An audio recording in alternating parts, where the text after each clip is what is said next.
like to call a special meeting of the City Council Public Financing Authority to order. City Clerk, roll call, please. Councilman Twining? Yes. Here. Councilman Kennedy? Here. Mayor Pro Tem McKeon? Here. Mayor Burns? Here. Councilwoman Vandermark? Councilman Gruhl? Here. Councilman Williams? Here. 6 present, Councilwoman Vandermark absent. Okay, thank you. Please stand for the Pledge of Allegiance. We're going to have the new Assistant City Manager, Marissa Sir, lead us in the Pledge of Allegiance. Please stand if you're able. Place your hand over your heart and begin. I pledge allegiance to the flag of the United States of America and to the republic for which it stands, one nation, under God, indivisible, with liberty and justice for all.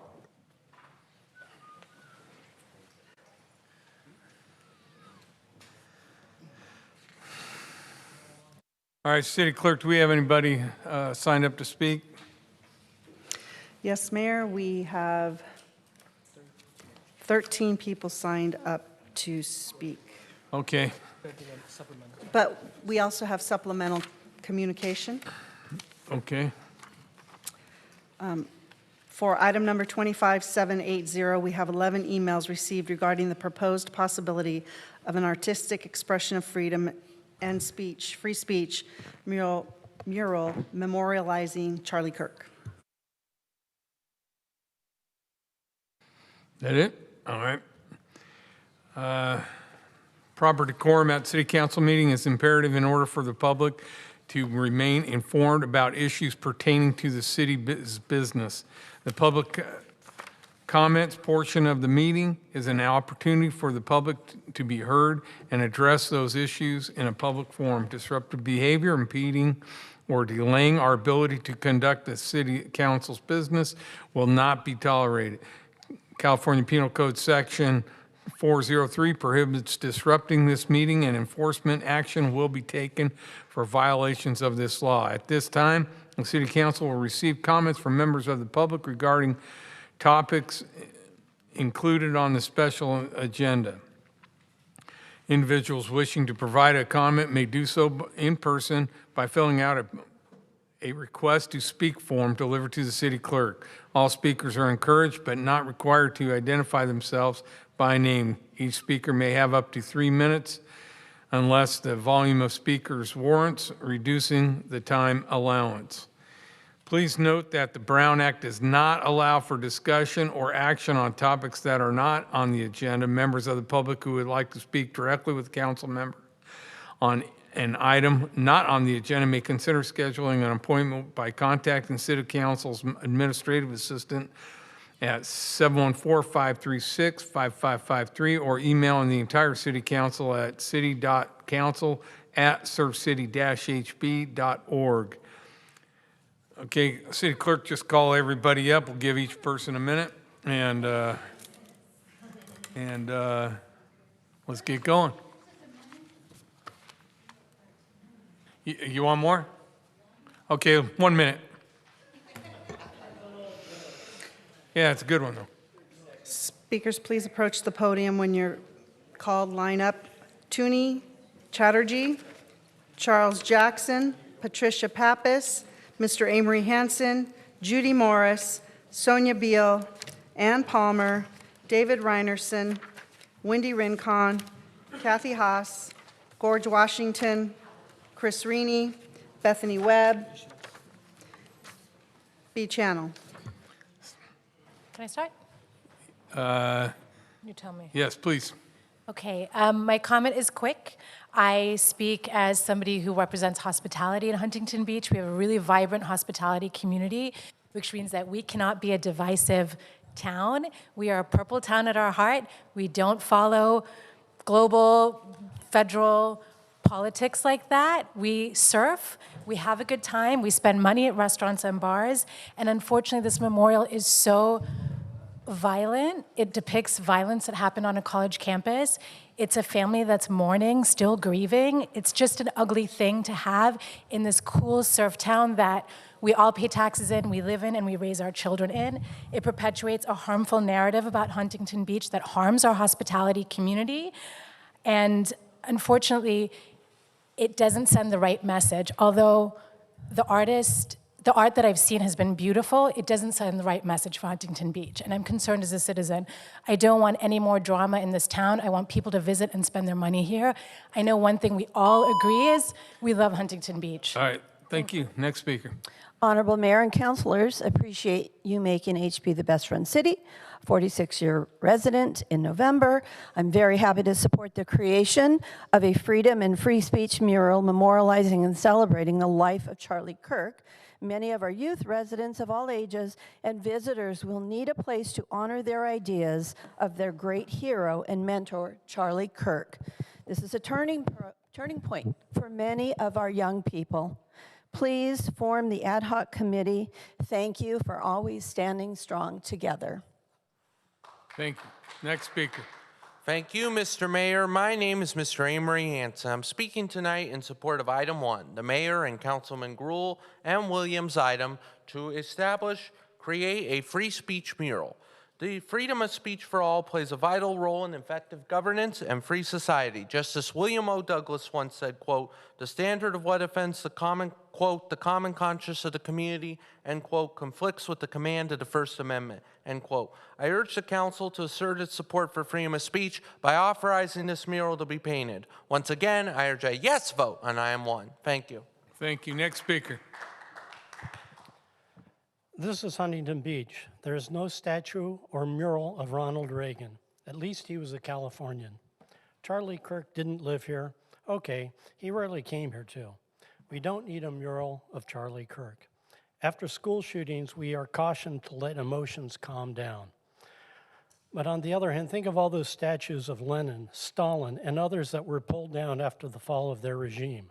Think of the statues of Assad that were pulled down last year. Anyway, if you have to make a mural, please don't put it on City Hall property. Put it in one of our parks. Yes, sir. Next speaker, please.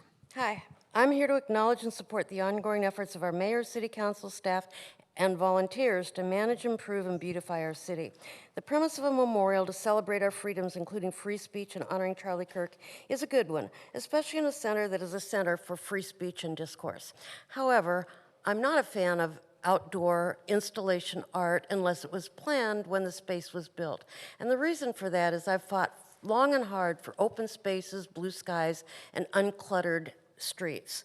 So I love the artwork, but I don't know where you're going to put it. I would suggest we dedicate one of the fountains that we already are going to be that we've already created at the library and are reworking, dedicate one of those or something that really fits. Murals, like in Venice and Long Beach, there's a lot of maintenance, and after a while, it just looks like noise. So it's beautiful art, but I just don't think the artwork itself is necessarily great for the outdoor spaces we have. Thank you. Next speaker. Mayor Burns and members of the City Council, my name is Kathy Haas. My husband and I have been residents for over 52 years in Huntington Beach. And I first want to start off by thanking you all for the hard work that you're doing and for your commitment to serve, because I know that there have been some very trying times for each and every one of you. So we thank you from the bottom of our hearts. I'm here to express support for directing staff to explore the creation of a mural as an artistic expression honoring freedom and free speech, memorializing Charlie Kirk, and to form a City Council ad hoc committee authorized to identify a location, artist, and artwork for the mural. Please vote for this. Please honor our freedom of speech. And I would add that maybe we ought to consider some other options besides a mural. That is possibly a good idea as well. So let's keep it open and do something to honor freedom of speech, because that's what we're all here and we're all about. Thank you very much. Thank you. Next speaker. Having a discussion about whether or not to honor someone isn't a cause for an emergency meeting, unless, of course, you're into performative politics. Holding that emergency meeting at 4 in the afternoon with barely 24 hours notice reeks of the desire to have no public input. Perhaps that's because this city council has repeatedly shown that they don't give a damn what the community thinks.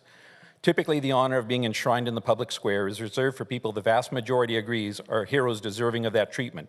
Does Charlie Kirk qualify? Certainly many Christian nationalists think so. However, when one digs into his many opinions and many statements that he's made, a great many people are equally convinced that he's a hero only for a minority of people who refuse to accept that people of other faiths, sexual orientations, or economic viewpoints have an equal right to exist and to their own happiness. Consequently, you're personally free to honor Charlie Kirk in any way you see fit. It is inappropriate to use taxpayer funds to do so. Just for a clarification, this is a special meeting, not emergency meeting. Next speaker, please.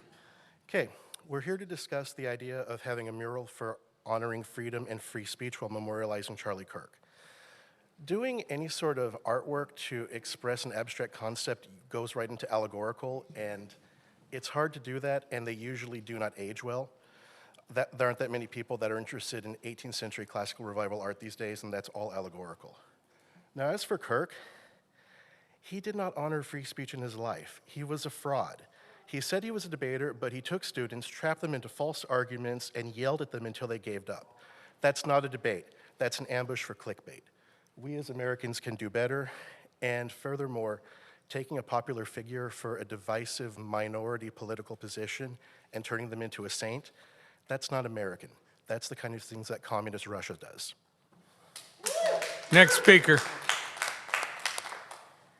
I vehemently oppose the mural in honor of Charlie Kirk in the city of Huntington Beach. He used his deceptive devotion to God to spread hate speech aimed against vulnerable people.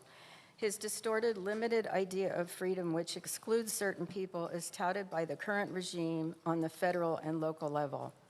Huntington Beach City Council's idolization of Mr. Kirk and Mr. Trump is not representative of the opinion of all citizens in Huntington Beach. And no Huntington Beach taxpayer resources should be used to create a mural in honor of Mr. Kirk. Such a mural might be viewed as an open invitation to further visits to our city by neo-Nazis. While everyone has the freedom to openly express their views, this will simply create even more division than you have already achieved within our city. The 2-hour window to submit a communication for the City Council to see prior to this special meeting is appalling and in direct opposition to the idea of free speech. Next speaker, please. She's speaking for Oh. me. It's in direct opposition to the idea of free Point speech. of order. Can she pass off her minute to somebody else? Speak for yourself, ma'am. Can somebody read this, because my glasses aren't working right now for me? City Attorney? Okay. Please read that for me. It's in direct opposition to the idea of free speech, as is your less than 3-minute limit on public speaking at council meetings. An alternative to achieve your performative goal is for you to place a bust of Mr. Kirk on the dais along with your bust of Mr. Trump at city council meetings. Would be less use of city resources. That should get you the press you need to once again shamelessly promote yourselves.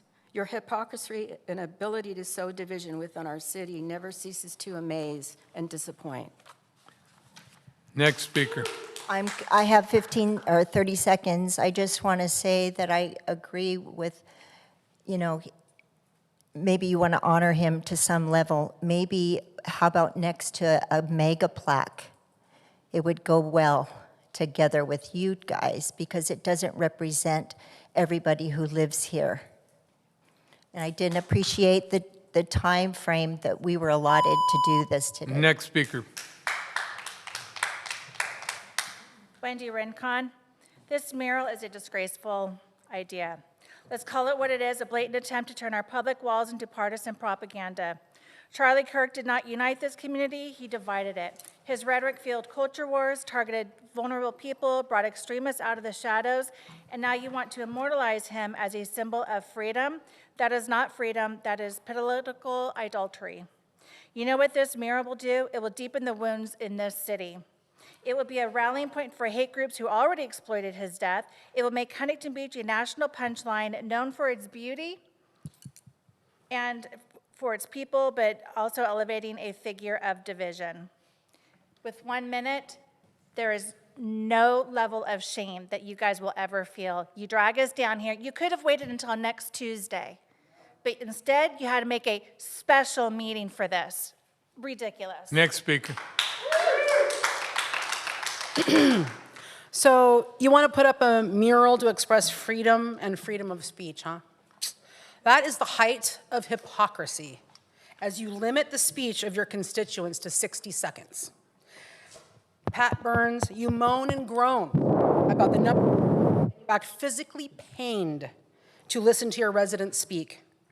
You threaten speakers with being removed for offensive comments while you get caught on a hot mic calling your colleagues pieces of shite and a young woman another effing cow. We don't support a mural for a podcaster on a public space. What happened to him was tragic, especially for his children. If you want a mural, put it up in your own backyard or at your own church. If you insist on a public mural, let's honor the countless children that are victims of gun violence, like from Parkland, Sandy Hook, or Uvalde. Stop chasing the latest tragedy to create headlines for yourselves. Next speaker.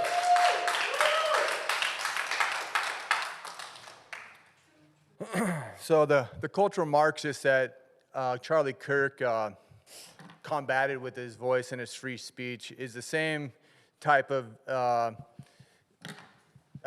rhetoric that it comes from the left in Huntington Beach here, and they attack every single one of our council members up here on the dais. So let this stand as a reminder that the cultural Marxists, the insanity of the left will never silence us, ever. It'll never silence us. And I'm proud of each and every one of you guys for standing up and fighting this culture war, because without fighting the culture war, that's the soul of our country. And without the soul of our country, there is nothing. There is no America without our soul. So I'm proud of you guys, and I refuse to apologize for creating the modern world. And that's what each and every one of you are upholding. Our republic, our great republic. Skywalker over and out. Next speaker.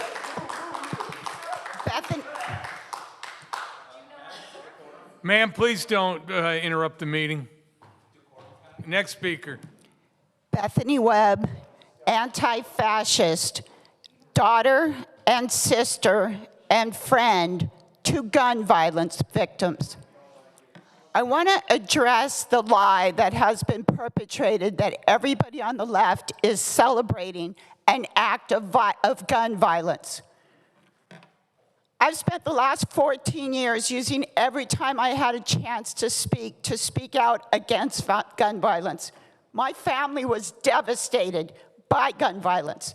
If I saw anyone applauding gun violence, that is a deal breaker. It is not true.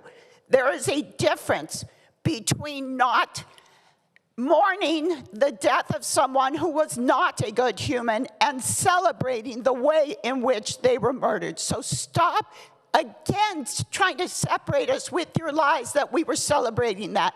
No, we were not. But I want to know where the mural was. Next speaker. For the 5 cops that were killed last. That's it. There are no more speakers. Okay. No more speakers? Okay. We'll move on to council member items. Item 25-730. To discuss the possibility of an artistic expression of freedom and speech mural memorializing Charlie Kirk. Please, if you guys want to talk, please exit the room. Yeah, bye. All right. Council member Chad Williams, please present it.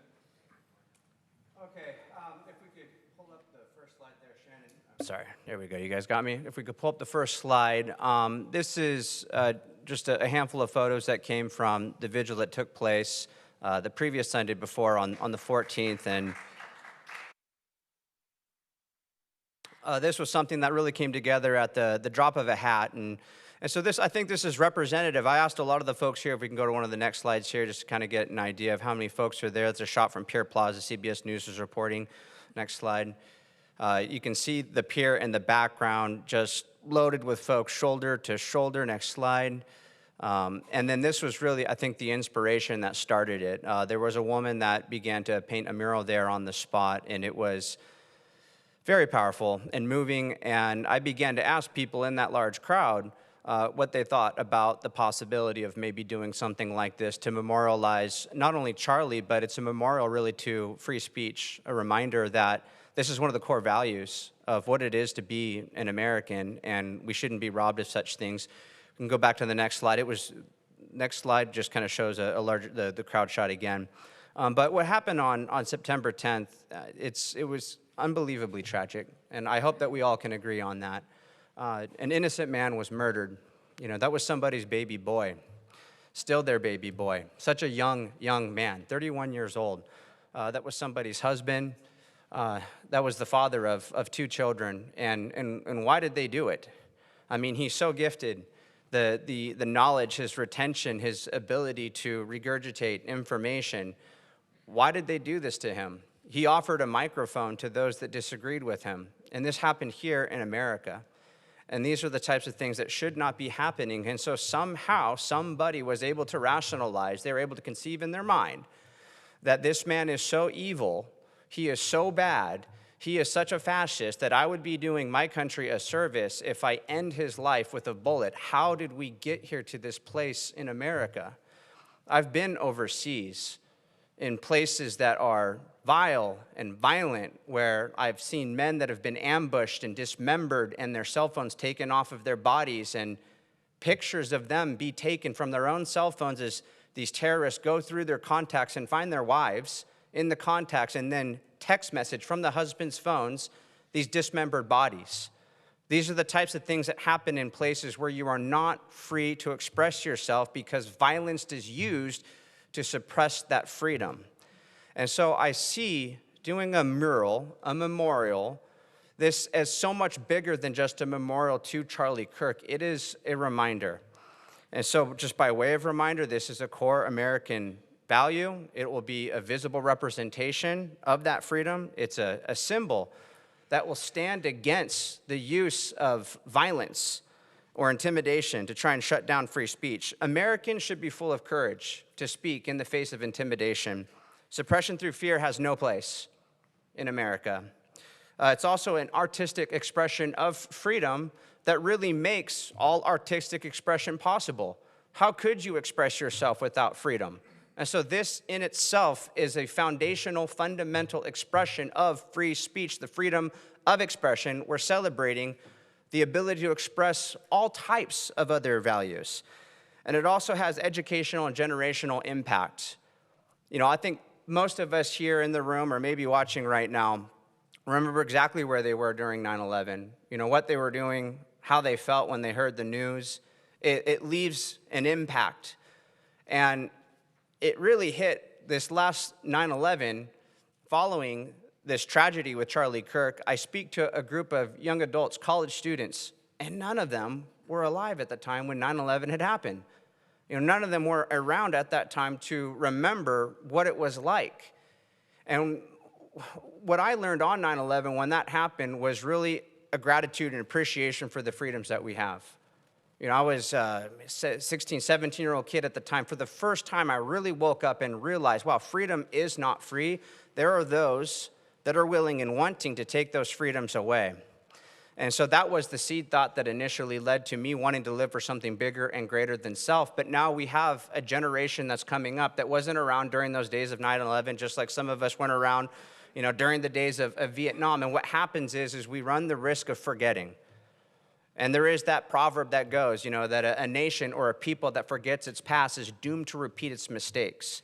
And I was confronted with this on a college campus not many years ago when I was involved with a documentary that was being filmed called 180 Movie. And one of the initial questions that we would ask people, these students on the college campus, just to get the conversation going, just to get things off the ground, this wasn't a gotcha question, this was just to get it going, was, who is Adolf Hitler to you? Or what do you think about the Holocaust? Not a gotcha question. I was shocked by how many college students, without fail, within a couple hours, we'd have a half a dozen of them that had no idea who Adolf Hitler was. And so remember, a nation that forgets its past is doomed to repeat its mistakes. They ask questions. This is on video. They go, I don't know, what is he? Is he an actor? And so you can see the importance why we have something that we leave behind, something monumental where people can remember, especially generations to come that weren't there, that weren't around September 10th to remember the day. That's why when you come up the stairs of City Hall, we have a memorial for all of the Vietnam, Iraq war veterans. We have a memorial for the 2,977 people that died in 9/11 and so many afters after that. And so I see this as so important, so much bigger than just being a memorial to one person. We are honoring his life, but it's bigger than that. This is an expression of free speech, and it is a reminder that freedom doesn't come free. And so this is why I wanted to bring this item forward. It's not something that's intended to be a divider of people at all. I hope that it's a visual that starts conversation and gets people talking about these things so that when children look at it and ask one day, Mommy, Daddy, who is that man? Who is that image? They could retell the story of there was a time, there was a tragedy in our nation at one time where a man was trying to have a conversation and offer a microphone to others. A core foundational principle. A core foundational principle here in America, and he was assassinated, he was murdered, and there were thousands upon thousands of people, and the digital imprint will always be there, that were celebrating and gloating over his death. It was a tragedy. And so if you guys would like to deliberate a little bit more, I have a motion that I can move, but I want to open it up to everyone else, so I yield back the time, Mayor. Butch. Chad brought up something really good there. There's times in your life, and I'm the oldest one here, so I remember things, farther back than many that are in this room. But I remember exactly where I was when the Challenger exploded and the tragic deaths of the space shuttle astronauts. I remember exactly where I was. I remember exactly where I was on 9/11, and I'll always remember exactly where I was when Charlie Kirk got assassinated. Charlie Kirk left an indelible mark on the American public life in both the intensity of his convictions and the breadth of his reach. As co-founder of Turning Point USA, he galvanized a generation, animating classrooms, campuses, youth rallies with a message rooted in free speech, faith in God, and patriotism. He was never content with the status quo, insisting that dialogue must be bold, that ideas should be tested, and that young people have the power to reshape the civic landscape. Kirk's voice at times was polarizing. Many admired his clarity and his fearless willingness to confront what he and many of us believed were threats to the American identity, culture, and values. Some found his views controversial or divisive. But for even those who disagreed, his engagement forced a reckoning. In a democracy, no movement remains worthwhile unless it demands conviction. Whether in his speeches, media appearances, or the organizations he led, Kirk's influence extended far beyond politics. He drew upon his Christian faith, politics, and beyond. His conservative principles and fervent optimism that America can and must recover its virtue and purpose. His tragic assassination on September 10, 2025, at Utah Valley University cut short a life of activism. A lone assassin took away a son, a husband, and a father of two very young children. The grief, the memorials, the tens of thousands, if not hundreds and hundreds of thousands, who gathered this past Sunday to honor him, all speak to the magnitude of what we all lost on September 10th and the depth of what he inspired. Yet, in the forgiveness offered by his grieving widow, Erica, and the young people who recommitted themselves to Charlie's ideals, it's easy for anyone to see the legacy he's left behind. Charlie Kirk may be gone, but his voice will live on forever. In every campus debate, in every prayer, and in every generation stirred to act. On September 10th, Charlie Kirk was assassinated and died. On the same date, 1 million Charlie Kirks were born. I am one of them. I love Charlie Kirk.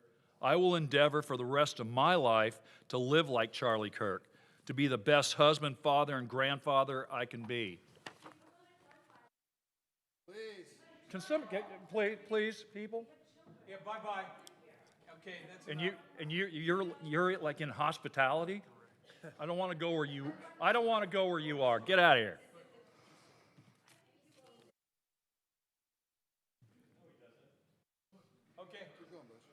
I will also embrace my Christianity and strive to be the best soldier for Christ I can be. I, unfortunately, can't support this agenda item in its current form. I'm all for an ad hoc committee.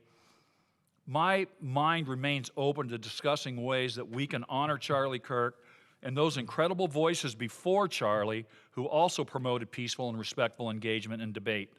Such names that come to my mind include Frederick Douglass, Martin Luther King Jr., and Eleanor Roosevelt, all who promoted reconciliation rooted in nonviolence and love. I envision a place here in Huntington Beach somewhere. I don't know if it's going to be a wall or a park or what, but I envision a place here in Huntington Beach where we can all go and pay homage to the great peacemakers of our time.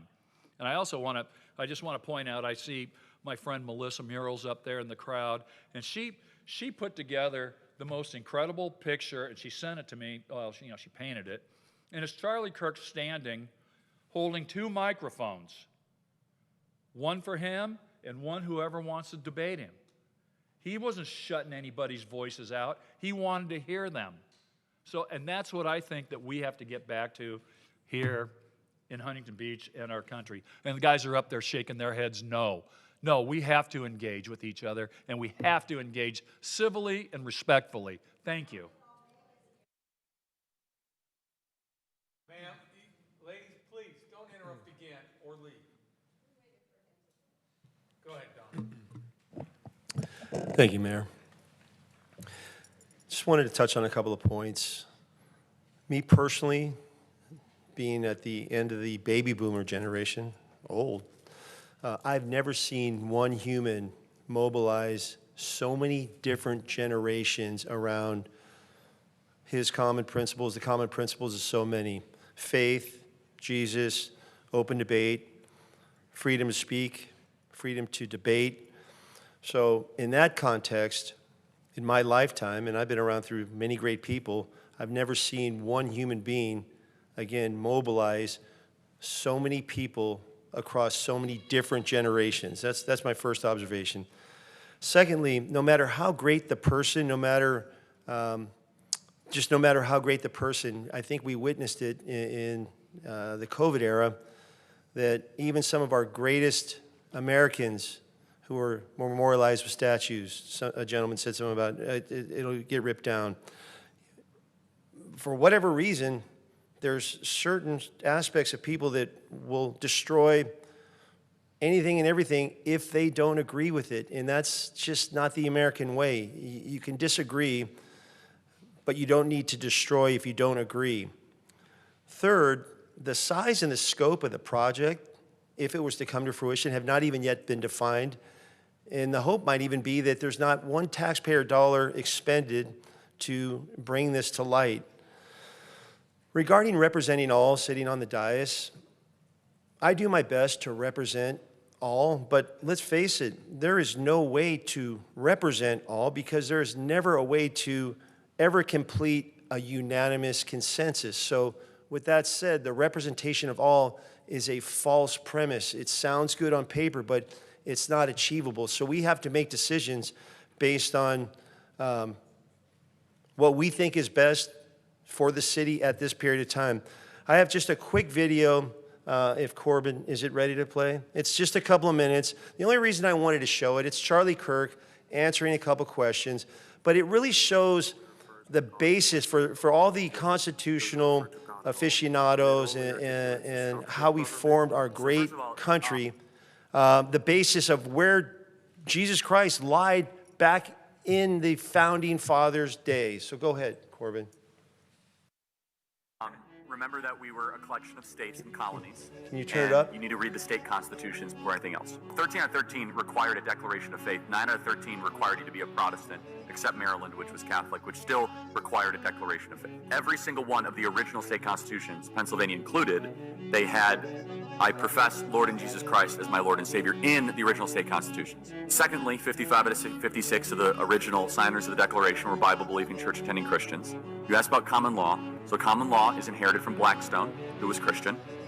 A common law is an outgrowth of the scriptures. So let's go to 3 principles of common law: presumption of innocence, due process, and jury of your peers. All 3 are biblical principles. So, and all wrapped into the ultimate biblical principle that you shall not favor justice if you are rich or poor, which is in Leviticus 19, right before the most famous part of Leviticus 19, which is that you should love your neighbor as yourself. But before that is that in the administration of justice, you shall not favor the rich or the poor, which is the idea of blind justice. We get that in the West, which is incorporated also in the New Testament ideal. Neither slave nor Greek nor Jew, you are all one in Jesus Christ, which we get the idea of human equality. These are all biblical ideas. They're not Enlightenment ideas. But more importantly than that, they say that God was only mentioned 4 times in the Declaration of Independence. Well, that's a big deal, okay? Laws of nature and nature's God. The last paragraph of the Declaration reads as a prayer. It says, we appeal to the supreme judge of the universe. Who's the judge of the universe? Jesus Christ. As it says in Revelation, that Jesus will judge the earth on his throne. So in the Declaration, they were praying to Christ our Lord as a prayer very specifically. Thirdly, as I said on stage yesterday, Deuteronomy was by far the most quoted book, religious or non-religious, in the time of the founding when they were putting together the Constitution, more than John Locke, more than Montesquieu, more than Blackstone. So the book of Deuteronomy, which talked about laws, customs, traditions. It was Moses' farewell address as he's about to say goodbye, say, hey, good luck in Canaan, guys. Here's how you should set up your form of government. But finally, and most importantly, let's look at actually what the founders said. John Adams famously said the Constitution was only written for a moral and religious people. It was wholly inadequate for the people of any other. The body politic of America was so Christian and was so Protestant that our form and structure of government was built for the people that believed in Christ our Lord. One of the reasons we're living through a constitutional crisis is that we no longer have a Christian nation, but we have a Christian form of government, and they're incompatible. So you cannot have liberty if you do not have a Christian population. Our country was founded on common law.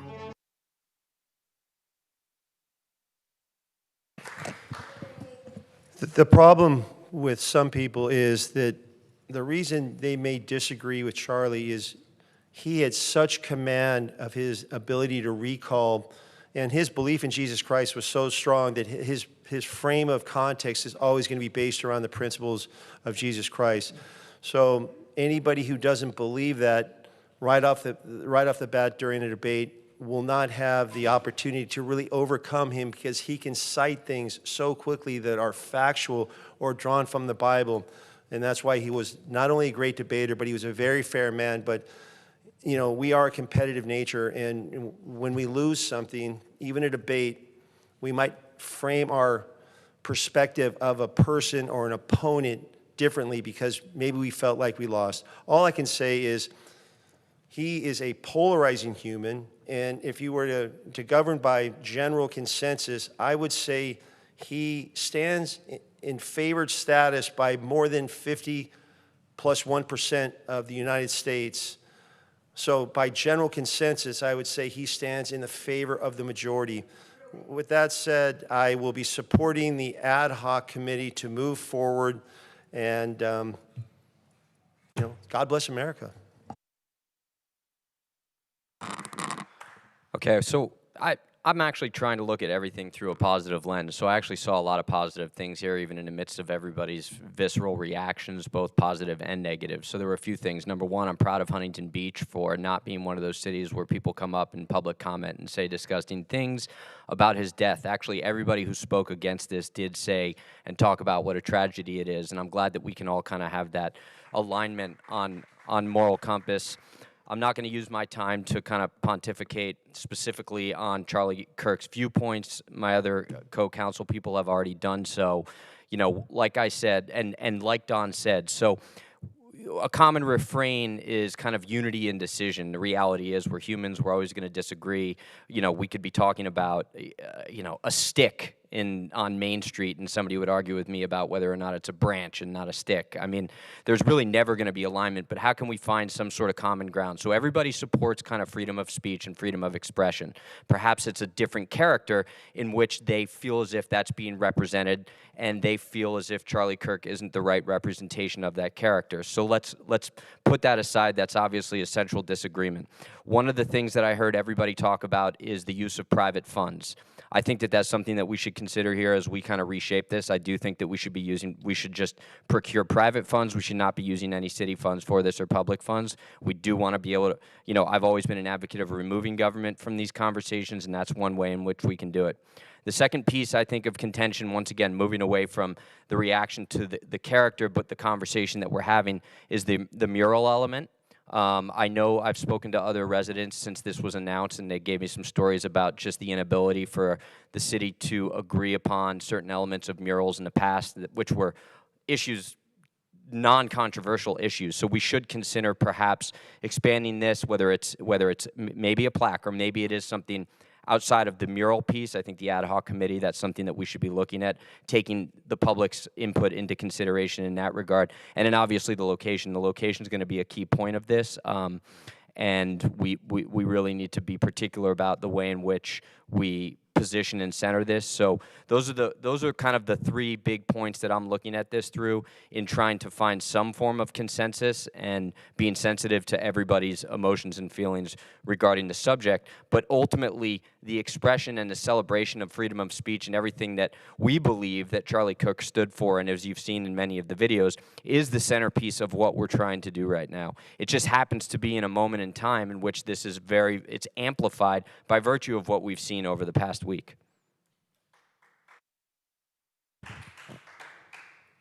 Chad, I've seen some misconceptions on email. Do you mind just reading the issue statement and then the recommended action? Yes, thank you. Cool. And one of those misconceptions that you might be spotlighting is concerns about whether or not this will be funded through the city. And so you'll see that this project is proposed to be funded through private contributions. But the issue statement says, this item proposes a consideration of a mural project as an artistic expression honoring the principles of freedom and free speech while memorializing Charlie Kirk. The project is proposed to be funded through private contributions to avoid impact to city resources. The proposal includes the formation of a city council ad hoc committee comprised of 3 council members authorized to identify a suitable location, select the artist or artists, and review artwork design, ensuring the project complies with city guidelines. And I can move on to the recommended action if you like, with a slight adjustment. I'll read the adjustment in there, and I'll highlight where the adjustment is. So the recommended action is to direct staff to explore the creation of a mural as an artistic expression honoring freedom and free speech, memorializing Charlie Kirk, and form a city council ad hoc committee.